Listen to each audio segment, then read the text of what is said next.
Great. Hi everyone. My name's Sean Lyons, and we're going to kick it off because we've got a lot of people joining us today, and we've got a great subject matter. I guess the focus of today is around anxiety and how do we support both our children and the children of people that we work with during what can be a pretty anxious time. So we've got a great panel. We've got great friend Purnima Ranchod, who's kind of inspired me in this place, in this area. We've got old friend Francis Jamison, who's been working in this area for a while with adolescents and young people, and Dr. Tania Cargo, who's at Auckland University and doing some fantastic work in digital tools that work that have been proven to work effectively with young people. Before we go any further, Faye, can I ask you to open the proceedings for the karakia? Absolutely, love to. Welcome everyone. I'm Faye Johnson. I'm part of the team here at Grow. Just before we start, if you can please take a moment to mute yourselves. This is just so that we don't have background noise while our presenters are talking. That would be greatly appreciated. So, to start us off, he honori he kokoria ki te atua, he mangaronga ki te whenua, he whakaro pa ki na tangata katoa. Hanga e te atahau he naka hauhau, ka roto ka tana o matou. Whakatongi ata wairo te pū, he e whene, he e toto I o matou. I aka hoki I na mahi, mo tana re rā. And this is saying, honour and glory, peace on earth, goodwill to all people.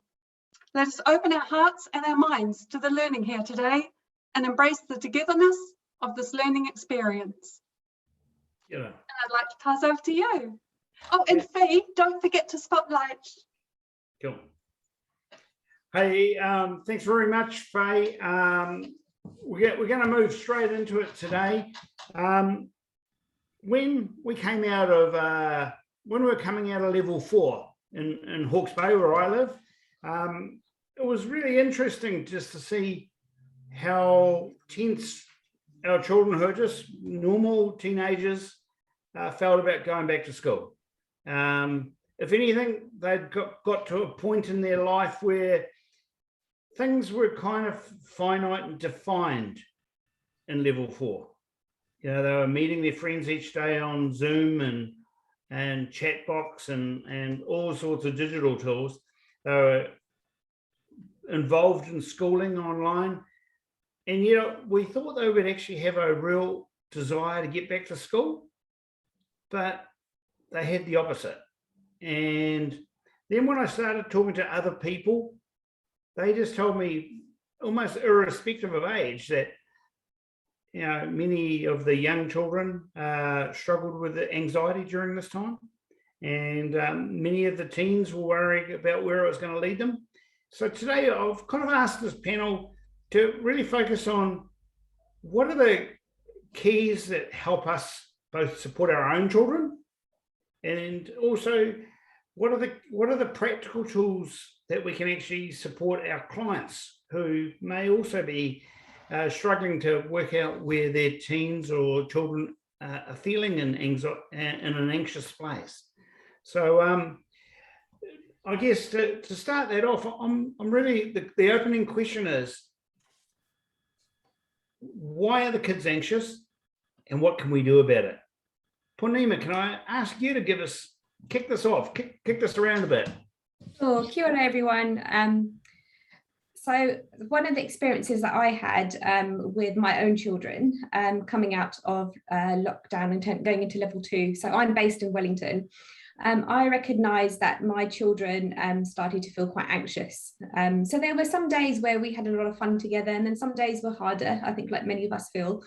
And how they showed their anxiety was my younger child, and you might recognise this in your children, is would do things like want to spend more time with me, look for where I am.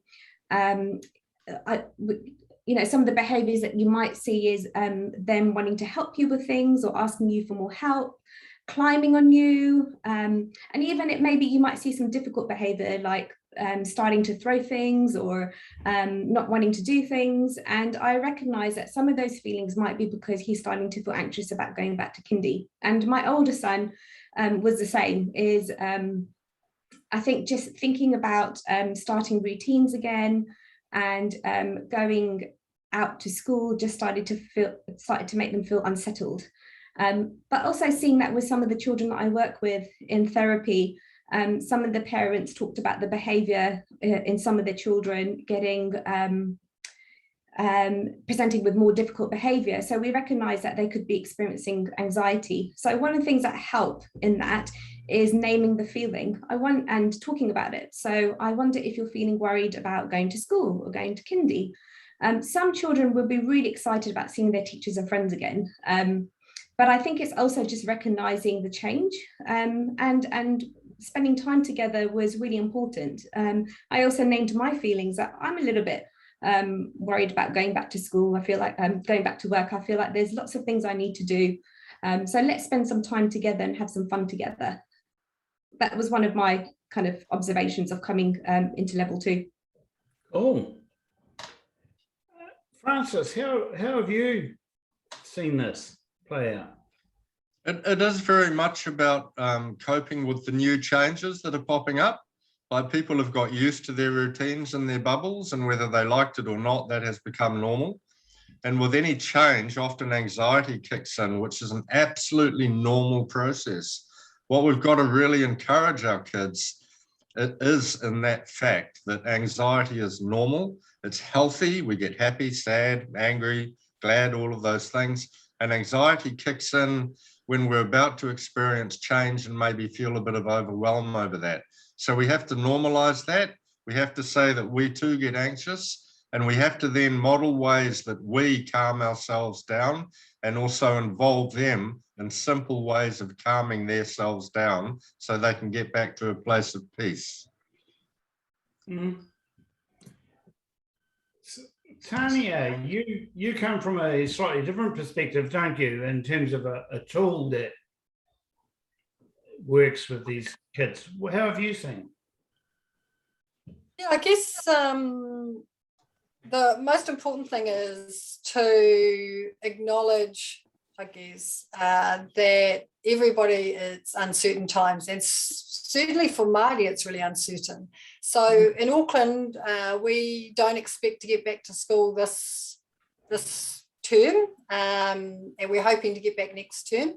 So many of our communities in South Auckland are really worried. They've got, older people living at home, and the kind of message that our kids are getting is that it's kind of dangerous to go back to school, that you might be endangering your kaumata and kuia. So there's a lot of pressure on kids to stay home. There's a lot of pressure on older tamariki to stay home to help support families. So the parents might be going back, but the children won't be. So yeah, those are the different kinds of issues for rangatahi. Obviously, our kind of specialty, and I'm a clinical psychologist by trade, so I did that for 25 years before I kind of became engulfed in literature and research and how we could kind of look at things in a different way. Digital tools are a piece of the puzzle. They're not the only piece. And part of getting, having chatbots. Oh. Okay. Yep. I think that's just a door in the wind. Yep. Part of the, process really is about having a place where young people can find out information in a kind of a safe way and in a way that's catered for young people's ideas and views. Young people are going to share their information and do their social media part. What we can do as family is kind of almost, make sure the information they're getting online around anxiety is the good information. There's a lot of stuff out there, and some of it is not helpful. And I guess that's the thing that we kind of are trying to do with our own families, right? So I don't have any young children. I'm hoping that my kids are going to put me in that kind of grandma stage. It's kind of one of my hopes. But certainly the work that we're finding with our whānau in South Auckland in particular is there's a lot of anxiety about going back. And so really it's about how do we keep those connections going through the lockdown. Yeah. So in a practical sense, how can we support both the children but the whānau? Because let's be honest, people live in families, they don't live in isolation. And if any part of a whānau is out of sync or out of sorts, it affects the whole whānau. So, I know that we've got a lot of school counsellors here, and things that are currently viewing this. What are the things we can do? Could I jump in there for a wee while? Yeah. It needs to start at the top. We're realising as a people that there are two things we need to have on the top of our agenda. One's looking after our planet, and the other is normalising that, in fact, looking after our mental health is absolutely vital in our well-being. As John Kerwin mentioned last year, we've got 800,000 people committing suicide each year around the planet, which is actually an underestimate because that's just the reported ones. So it has to really start at government. It has to start with aroha from their commitment and a lot more money spent. They're spending money, but I don't think they understand it fully, and I don't think enough money is being underspent. It's still underfunded. It needs to spread into the workplace. It's great that a lot of our workplaces are putting mental health and well-being right up there as really important, and some are doing it very well, but for a lot it's a tick box exercise. It particularly needs to be in education in schools. Many years ago, they had a thing called life skills. This was a decade ago, which MOE scrapped, and they then put it into PE health. And while PE health does it well, it's very small. It's not big enough. So there needs to be a really big push, because kids are 40 weeks a year, 5 days a week in schools, as well-being becoming a curriculum NCEA subject. It needs to be one of the biggest subjects that we have. Then when it comes into actually working with anxiety with our kids, again, we need to teach them that it's normal. We all experience it. It's a reaction we have when we feel we're in danger. It promotes our fight and flight response. It promotes our safety. And it actually promotes that we need to do something. So as adults, healthcare professionals, teachers, parents, we need to normalize it and talk about it and model us doing our well-being each day to our kids. John Kerwin talked about keeping it simple, the self-care thing. We do need to keep it simple. It doesn't need to involve textbooks. It's not rocket science. Like when we're feeling overwhelmed, above all things, with us, with our kids, we need to have simple things that help calm the farm. Ways to breathe, ways to be mindful, ways to find a place to rest. With kids, it's about modeling your own, playing some games, playing with toys, reading stories. This one's a real beauty, Ferdinand.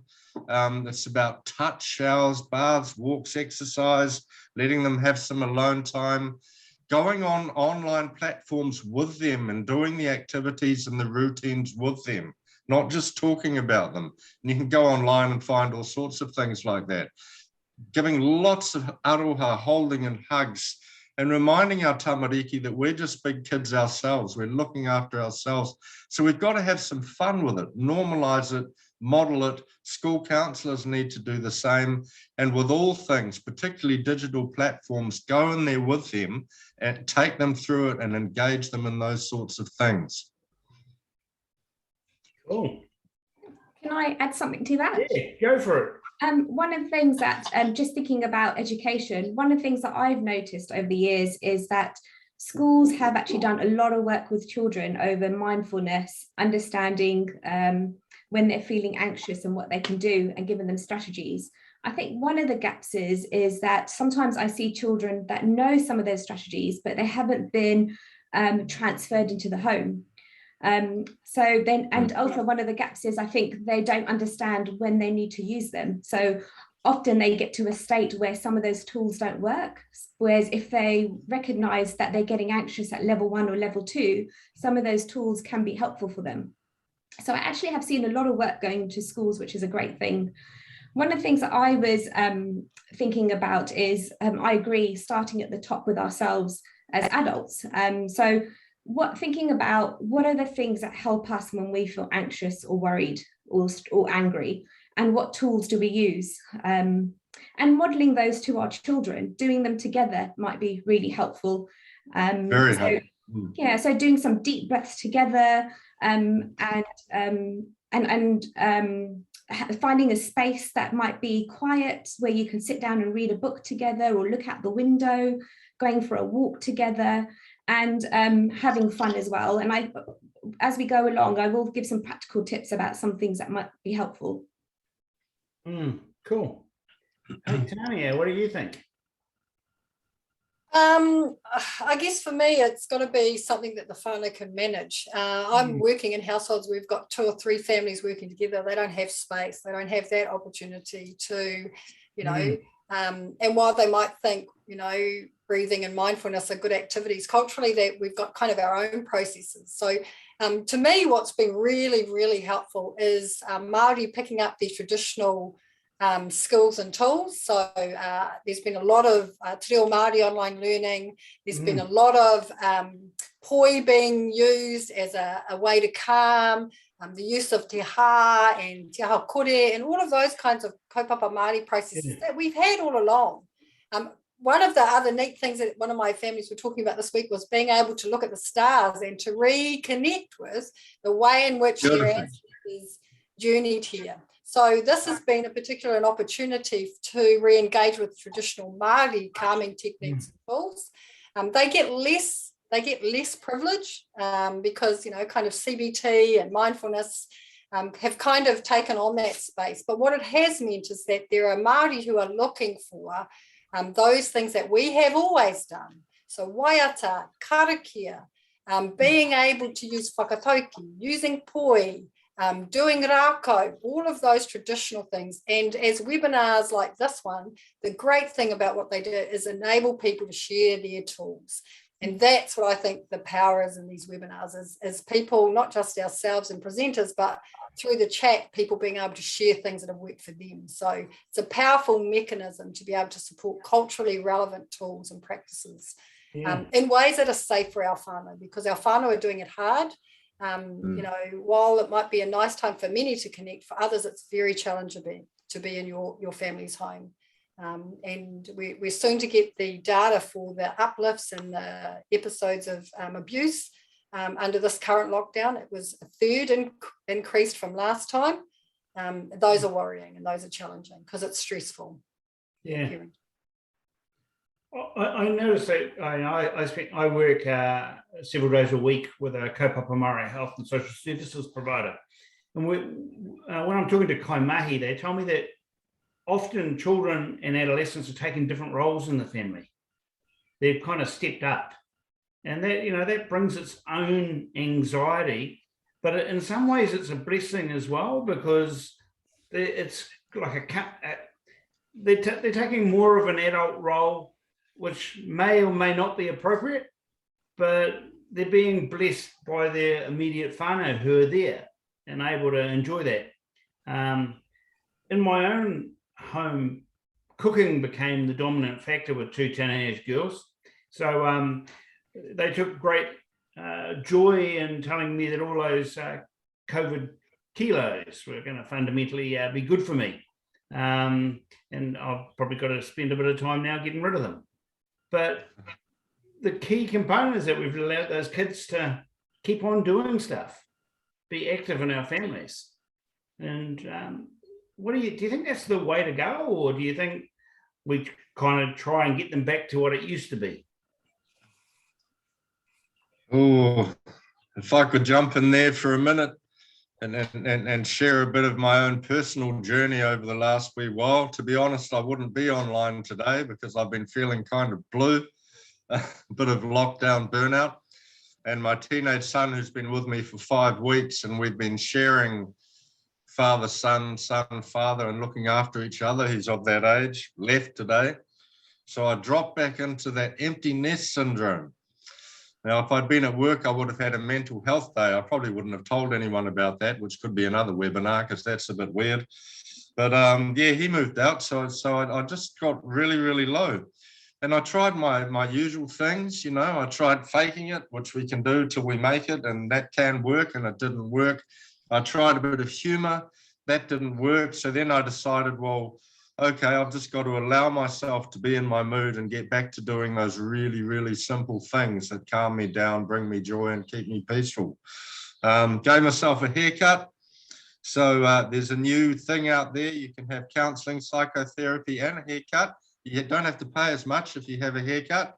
But again, it's all about if you have kids with whom roles can move around a bit, that's absolutely fine. But as adults, we need to be really, really clear on whether they're capable and old enough to be doing that and to be the judge of whether or not we let that happen. Because we've got to remember that we are the adults. But certainly, particularly in extended whānau, you will find many people that can take turns in looking after each other, stepping up, stepping back. It can be, for some, a really good process of connecting and sharing some of those roles. Yeah, great. And they're cultural roles, right? In Māori, we have tuakana teina. Like, the idea is that as the older sibling, your role is to partake in that role modeling.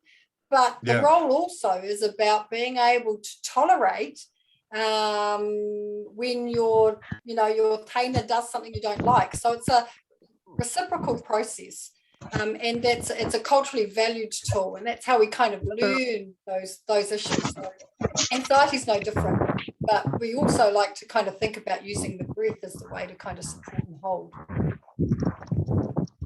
I think from my point of view, thinking about the child is giving them allowing them the space to think about how they feel about supporting their siblings at times that they want to and they can, and then sometimes they might not want to, and how that feels. So I think that's really important, is allowing them the space to kind of think about those feelings and thoughts. I guess, part of today's things, we're really wanting to encourage this to be a discussion. So if you're watching this and got some questions, please put them in the chat box, and we'd love the panel to be able to respond to them. So go for it, and it'll be great to see those come through.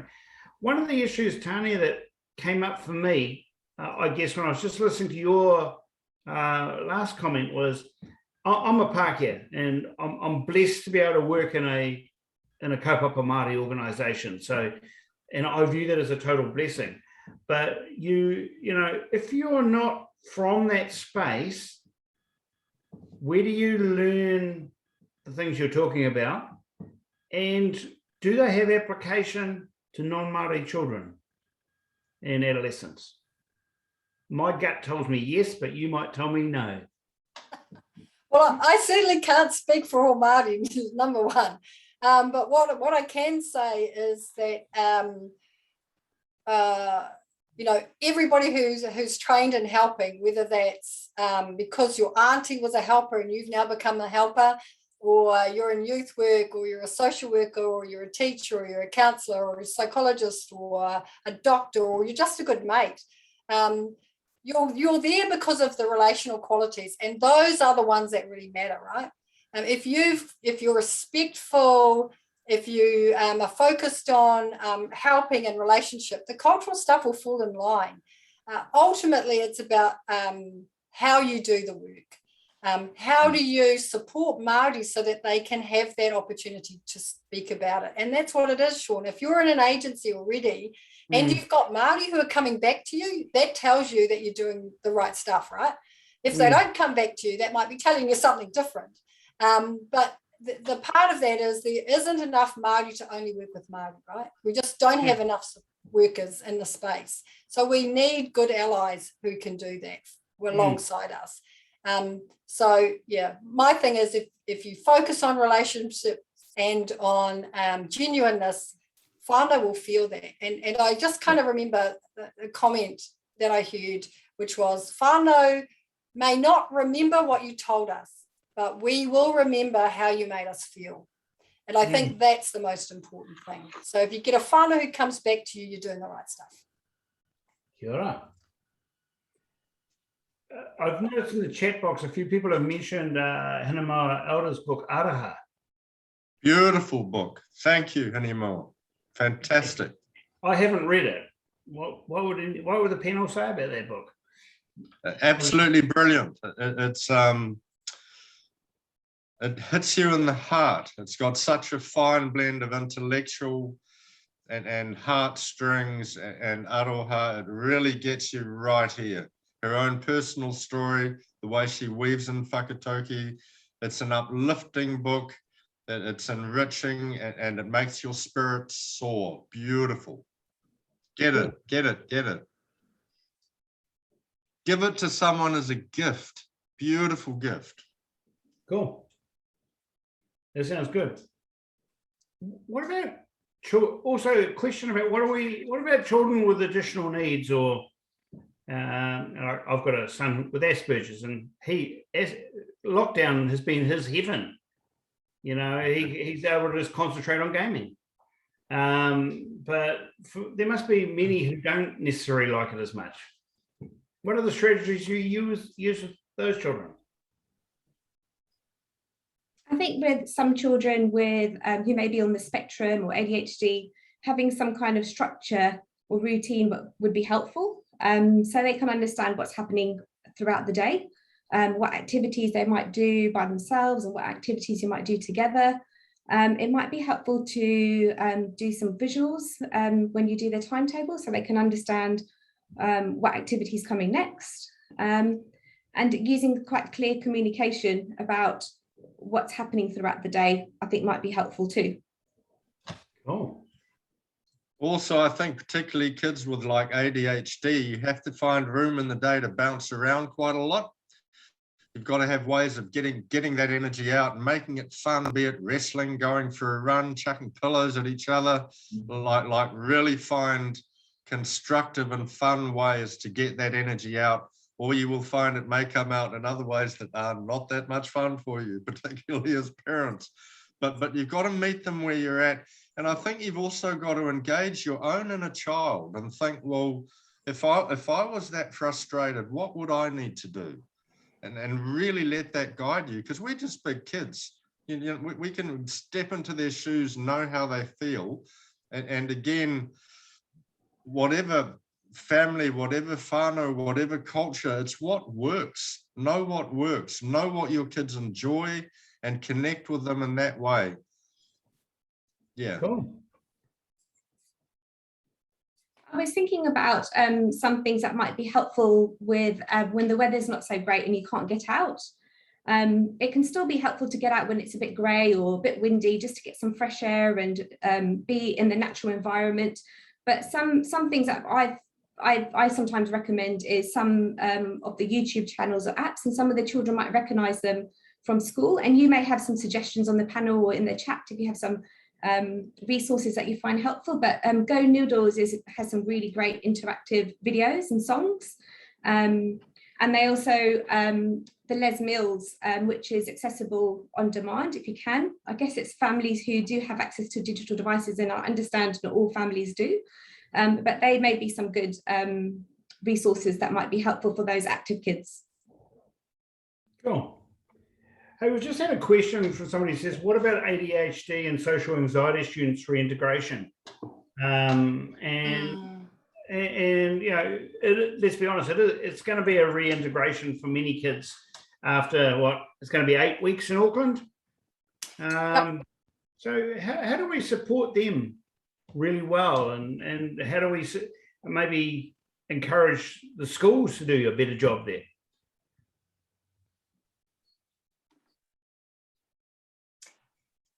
Well, I can talk about ADHD. Part of the kind of whole thing about, well, there's two things. It runs in families, right? So many of the families that we see, the fathers or mothers or aunties can see themselves when they were younger. So they've often got that, oh yeah, I remember being that, right?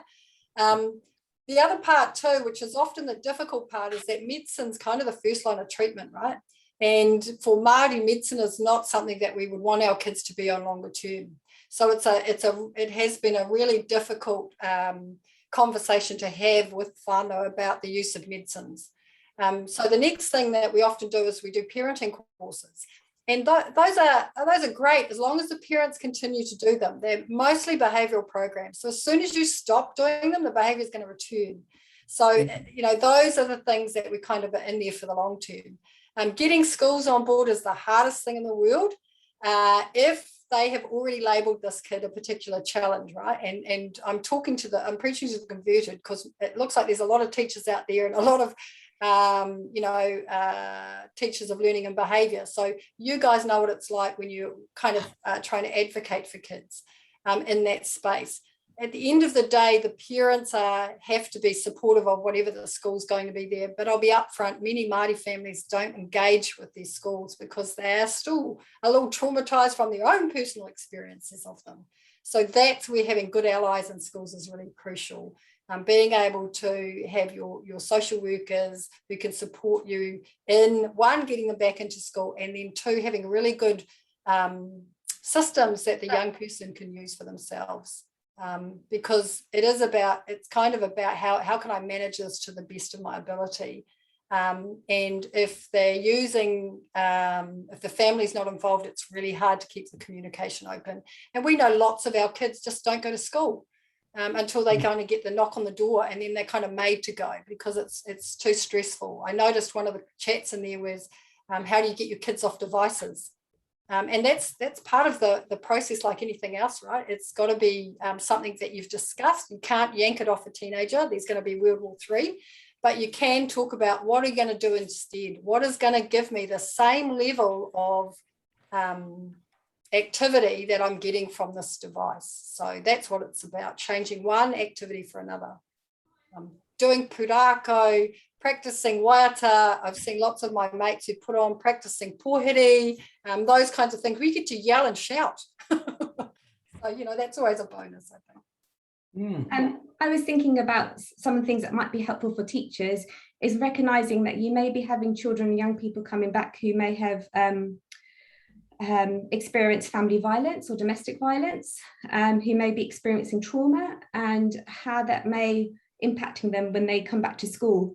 What might be helpful is schools having a plan around how to support those children. So when they're finding it really hard, they may show that in their behaviours or by disengaging. So what can schools do around that? I also think around for teacher support, it would be helpful to think about who you can turn to. So for example, who supervises you? Is there another teacher that can help you think about things in the classroom? I do think support's really important for teachers too. Really important. It's also really important to understand how the ADHD brain works. With an ADHD, first, I'm not fond of the label because there's so many kids that are called it that have nothing to do with it. In fact, a whole lot of people. But something happens, it goes into our limbic brain, it then jumps into our arousal brain, and we get stimulated. Then hopefully it goes up into our cognitive brain where we think about it, then our cerebral brain where we can start making choices. But with ADHD kids, when they're overwhelmed, they get stuck in the limbic and the arousal, and then behaviors can go really west. So it's important for everyone to have an understanding of that, and for getting back to school, for teachers to be really supportive and trying to create a real calm and well-being is number one when they get back into the classroom. Awhi the kids back. Let them know that you really care, that they're there. Have already identified particular kids, say those with ADHD, say those with anxiety, those with trauma, already know who they are. So you're on your lookout for them, and you're aftering them especially, and seeing if they're calm or not. And then you have your plan for the session. You might talk about what's been going on, but you also have alternatives that you can guide kids to if things are getting a bit difficult, or maybe they can sit outside. It would be really good at this time, especially in Auckland, because we could be in level 3 for quite some time, if principals allowed teacher aides and gotten more relief teachers in, just pay for it. MOE will pay for it, and maybe have double ups in classrooms, particularly classrooms where you know there are kids who could be quite traumatized or anxious by this. So have more staff in, really get as many as you can in, get counsellors wandering around, youth workers, do whatever works, but have as many people on board as possible and be aware of the kids you're working with. Principals, please look after your staff. And I know you're doing it, do it more. So much attention is going to be needed on this reintegration. Yeah, cool. One of the questions that came through that's really in your ballpark a little bit, Francis, but I invite the whole panel, is the concept that for many, anxiety can kind of track to depression and then potentially suicide. Yeah. And let's be honest, most people wouldn't have had immediate access to face-to-face counselling support and things like that during this time. What would you be suggesting, Francis? Like, you've done years in this area and it's one of your personal passions. Pretty much what we've already been talking about, whether it be anxiety or depression or suicidal ideation, it's all about equipping ourselves and equipping our youngsters. And how do we look after ourselves when we're feeling shit? Sorry, I used a swear word, but when we're overwhelmed or down, we need to be able to have quick access to either support or our own ability to know what we need to do that makes us feel okay. It's back to the simple things. It might be the rest, it might be the music, it might be talking to whānau, it might be playing a game, it might be having a shower, it might be having a massage, it might be all those simple things that bring us back to a grounded position. What we've really got to do in all of those situations, like I see people making this mistake time and time again. I see a lot of counsellors making this mistake time and time again. They have an issue and they try and talk about it and stay in the head.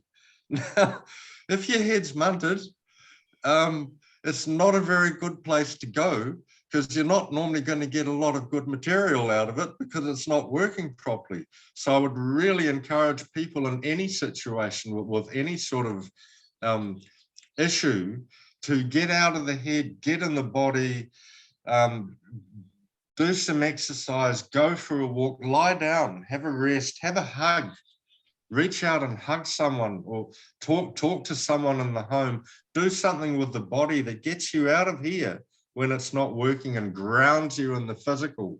And then when you're held in the physical in whatever way, you're then more able to look around and start doing simple things that you enjoy. But get out of the head. Far too much time is focused on this sort of stuff. We need to get into the body, ground ourselves, and then be able to step back into the world. Obviously, in any really urgent situations, particularly if you're at home, reach out to DHBs, school counsellors, whānau, elders. If in grave danger, dial 111, like don't feel alone and all of that sort of thing.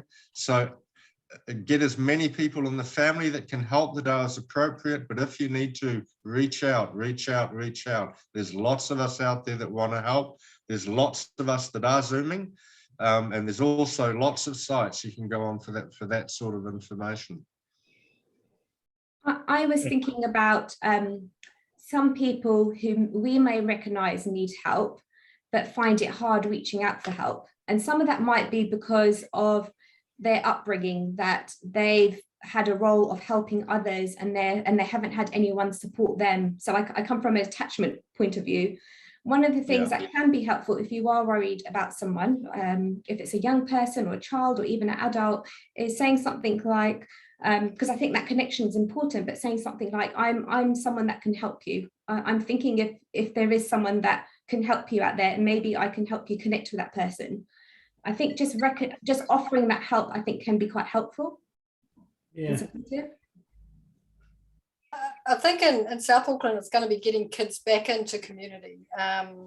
Last lockdown, we had a third of the secondary school students from two of the biggest schools in South Auckland not come back. And so I think that's a real concern, is that it's cutting into education, and it's kind of being reinforced when you're in multiple households. So for me, the anxiety that I have for the schools we're working with is the fact that, you know, some of them in the secondary schools have had less than 5 people on their Zoom calls for their selection. So those are worrying, because if kids are home and families are stressed and there's no support. I will say that the Māori communities have done amazing things for their own communities, and that's kind of where the resources kind of need to sit. In the resources who are already out there doing those things, like you said, Francis, they'll be known in those communities, and that's what we need to support, what the communities and the people who are already doing it, not kind of setting up new things. Resource the people who are already in those communities and doing. And we certainly have seen schools with, it's a huge part now of the health syllabus, this wellbeing piece. I don't think we've got it right yet, but it's the conversations are out and about, and the ministries are pushing them. The Ministry of Health, the Ministry of Education, they're all pushing them. You know, as long as it does no harm, every door is the right door. Yeah. Mm-hmm. Kia ora. I just want to ask, seems you're connected to this, Tanya, but you've got 2 digital tools. Can you just tell us a little bit about those? We kind of got like 9 tools, I think, or 12 all up, but we're, Aroha, which is showing, she was a chapbook designed for COVID specifically. And so she is for older kids. So she's in the, you know, she's for college kids. But what she does is basically have a conversation and check in with anxiety. There's 4 different tools that she'll feed up and serve to you.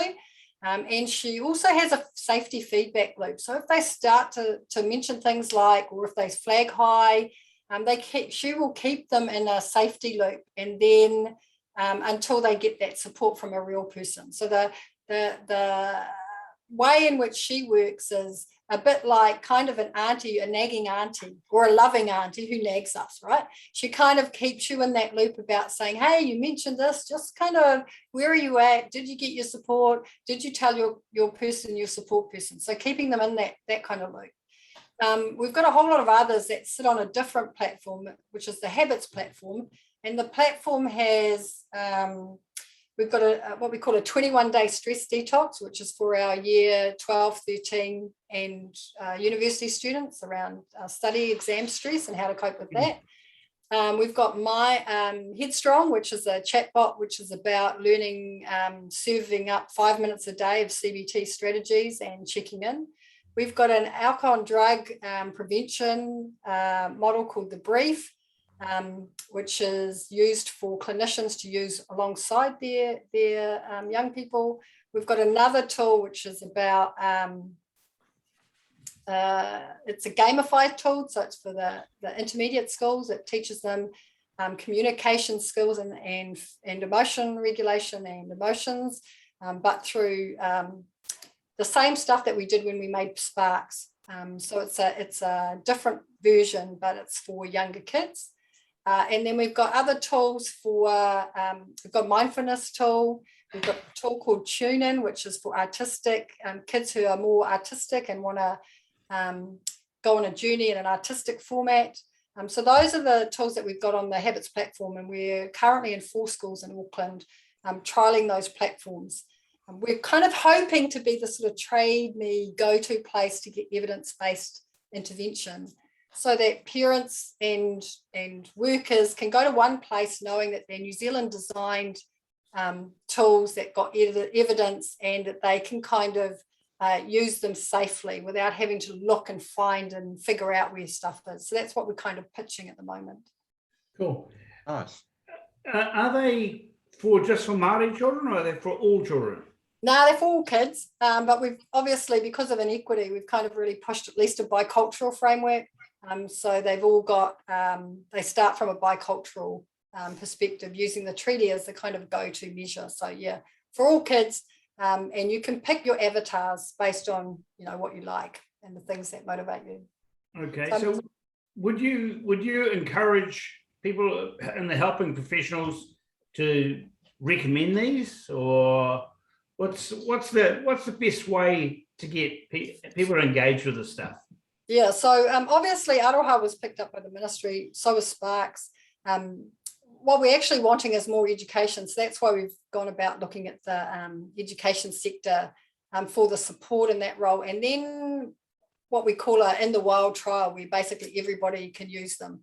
You know, being part of a university and research group, is the bad thing is it takes a bit of a time to get stuff to, we're not like a commercial provider where we can just get a flash hire idea, you know, get some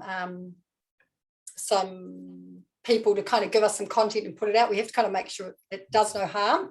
Yeah. What we know about digital tools is they're as effective as face-to-face as long as you can get kids to get back on them. And that's the challenge that we really have to kind of work on. Yeah. And to support, you know, people who are already doing the work, so that they, you know, Francis, you had a beautiful comment about being used alongside, and that's what we kind of ultimately want, but it's starting a conversation. One of the schools is using the platform as a waiting list tool, so that their kids are being able to be, you know, we've got measures that we can do for the whole year 9 population in 15 minutes that can flag for the guidance counsellors, these are the kids you might want to pick up quickly.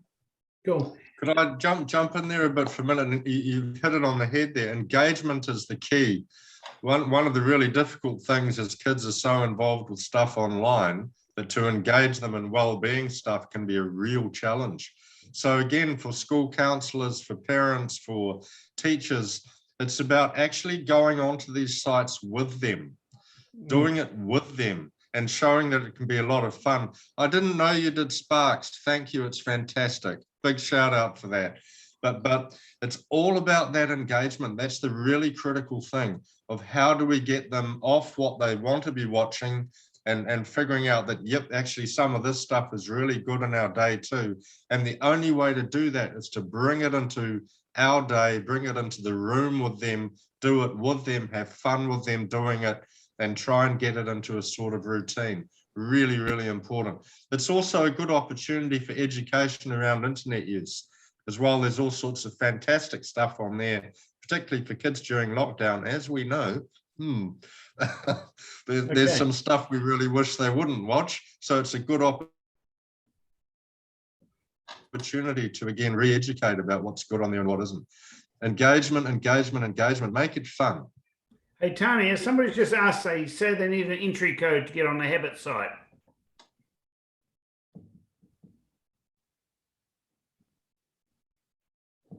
Are you there, Tanya? Yeah, because it's in the research space. So what you need is you need to go online, and they'll give you. You have to have an email address, and they'll send it back to you to get online. Okay. Yeah. So if you could just give some instructions so that to Sure. our team, we'll share those at the end of after this thing, so people will be able to access it. You might end up with another 50 schools using your program. Whoa, no pressure. Yeah. No pressure. Oh, we know the tools work.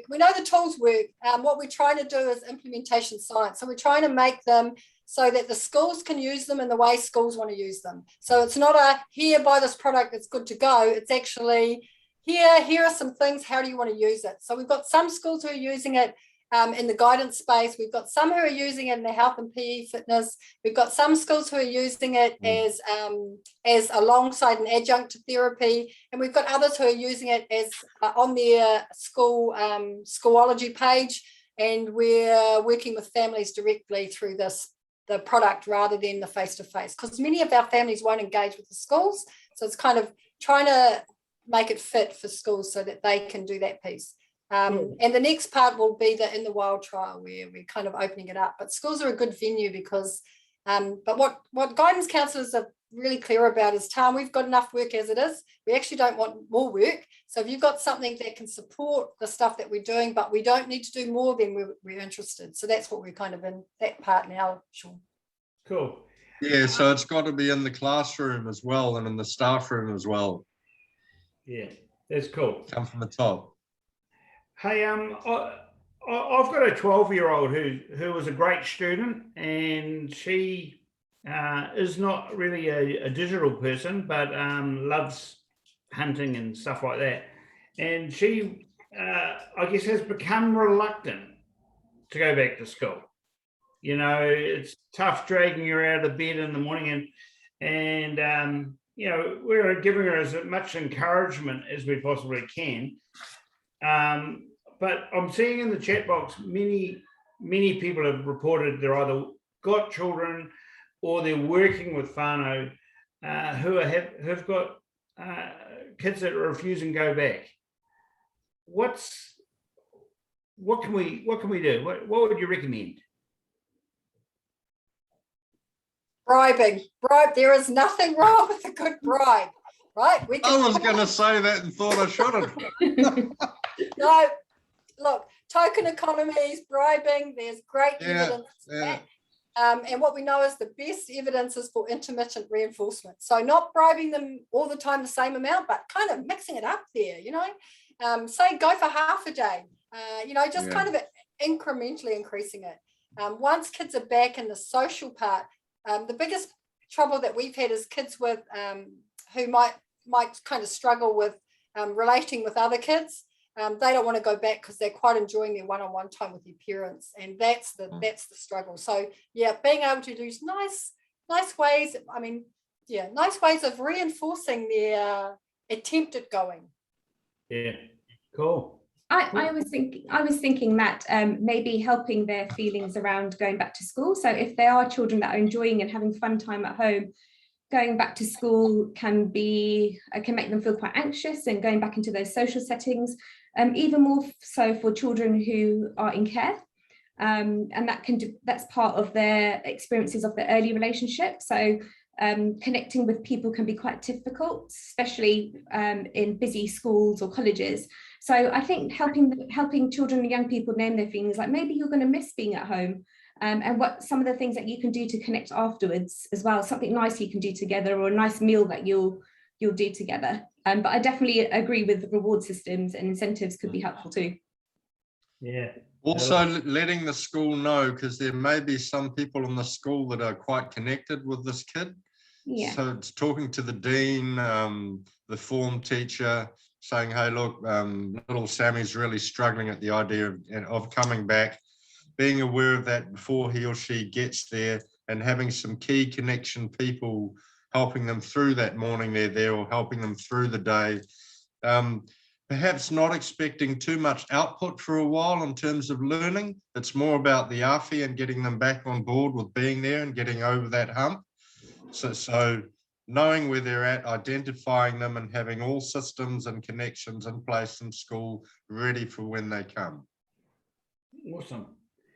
I think it might be helpful as well in education settings to offer more breaks, because some families may not have a lot of space where they can go out or have gardens. So having some space and breaks, I think, can be helpful. Yeah, awesome. Hey, but in that particular daughter's case, she missed out on she's at intermediate. She missed out on the school camp. They only get one school camp at intermediate. So there's a palpable sense of grief. You know, she missed out on the school camp. She was really looking forward to it. To what degree do you reckon grief's part of this? Well, I like that because I'm an active netball coach, and I've been involved in netball for a lot of years. My year 13s for 2 years in a row have not gone to national tournament. It's kind of the pinnacle of your netball life, right? Your secondary school experience. So the kind of whole loss of that has kind of put a bit of a kibosh really on those events where you would normally see all of your sporting mates. And we know that the sports arena, apart from, I will say rugby's done a real effort in terms of the wellbeing space. Netball, not so much. Athletes have incredible pressures on them as well. So that idea of coming back and not being able to be with your people and play sports. So in Auckland, it's unlikely they're going to be able to play sports, maybe not, not even under level 2. So that's going to have a big impact as we think about how else do we, celebrate, that the activity and what you get out of that. Cool. Okay, somebody's asked a real practical. If you were sitting doing a plan as a parent, or a parent was asking you to come up with a plan, what would be practical things you would do in week 1 and week 2 to reintegrate your children into the schooling thing? So just really simple thing. It might be helpful if we kind of structure this by age group. So Ponima, would you be able to maybe talk about the very young primary kids? Tania, could you do the middle range? And Francis, could you sort of come back at the seniors in high school scenario? Oh. Yeah, sure. So in terms of the younger children, thinking about putting a plan together, I would say talking to them a couple of days beforehand about what would happen. So going back to school, getting their clothes ready with them and their school bags, talking about their lunches again. So all that kind of normal stuff that they did would be really helpful to talk about. Checking in how they feel about it. What are they looking forward to? Other things that they might be worried about. I also think it's helpful to talk about what will happen at level 2 and what that would look like, that people will be wearing masks, maybe their teachers might wear masks.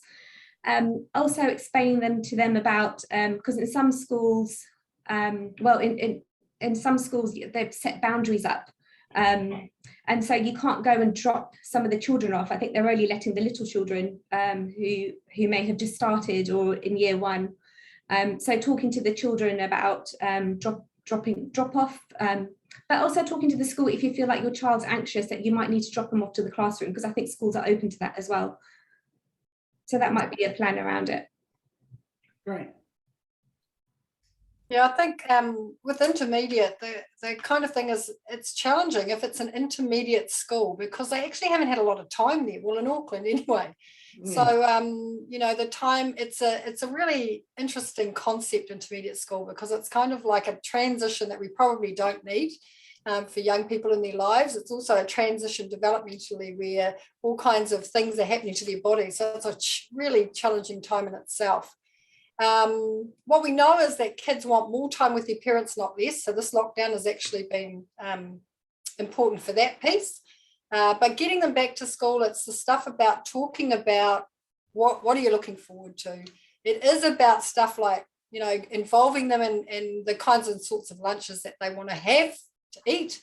Because, that's been something that's changed over lockdown. There's been a lot of master chefing going around. Indeed, a lot of weight gain too.